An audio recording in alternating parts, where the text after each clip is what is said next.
Bung Bram, selamat sore, sehat selalu. Selamat sore, salam sehat Aiman. Iya, sehat selalu.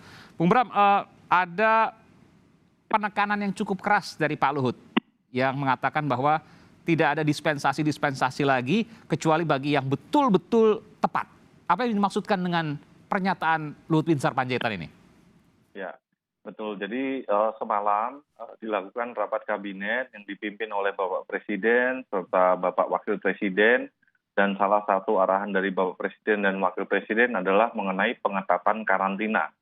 Kita tidak ingin ada diskresi-diskresi yang di luar dari peraturan.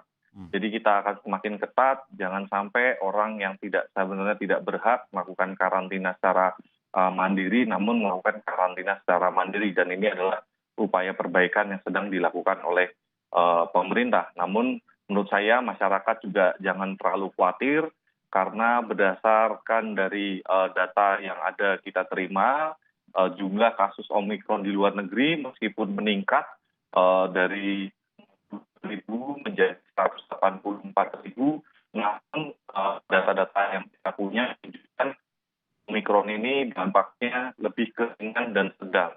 Namun yang harus hati-hati adalah apabila penularan terlalu besar seperti apa yang terjadi di Inggris yang mencapai sekitar 114.000, tentu ini bisa mengganggu kapasitas pelayanan kesehatan kita.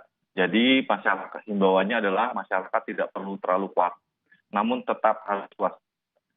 Presiden juga memberi arahan terkait dengan kapasitas karantina, yakni adanya persiapan yang lebih cepat untuk rusun dan mobot serta yang LPMP DKI.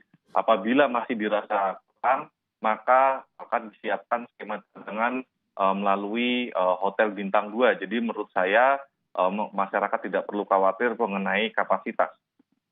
Iya, meskipun juga soal ada pembedaan tadi ini masih terus jadi polemik, masih terus jadi perdebatan maksud saya.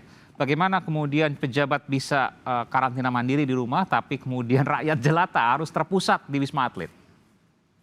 Ya, itu menurut saya tidak tepat framing seperti itu. Oke, silakan. Karena baik masyarakat maupun pejabat juga kan ini secara mandiri. Ambil contoh untuk masyarakat yang memang Bung Bram, suaranya terputus-putus, mungkin bisa diperbaiki? jadi pejabat Mungkin masyarakat, lebih dekat ke mikrofon. baik pejabat maupun masyarakat juga bisa mendapatkan diskresi karantina secara mandiri. Oke. Masyarakat bisa, jadi katakanlah ada masyarakat yang memang memiliki kendala kesehatan ataupun baik secara kesehatan mental, itu juga bisa mendapatkan diskresi. Namun ke depan pengetatan ini berlaku untuk masyarakat namun juga untuk pejabat. Jadi harus clear bahwa pejabat yang mendapatkan diskresi hanya pejabat yang memang keluar negeri, karena yang Pak Presiden juga sudah menegaskan apabila kegiatan di luar negeri bukan kegiatan yang terlalu penting, maka negeri cukup dijalankan koordinasi dengan telekomunikasi. Di hal ini Iya. Ini suaranya terputus-putus.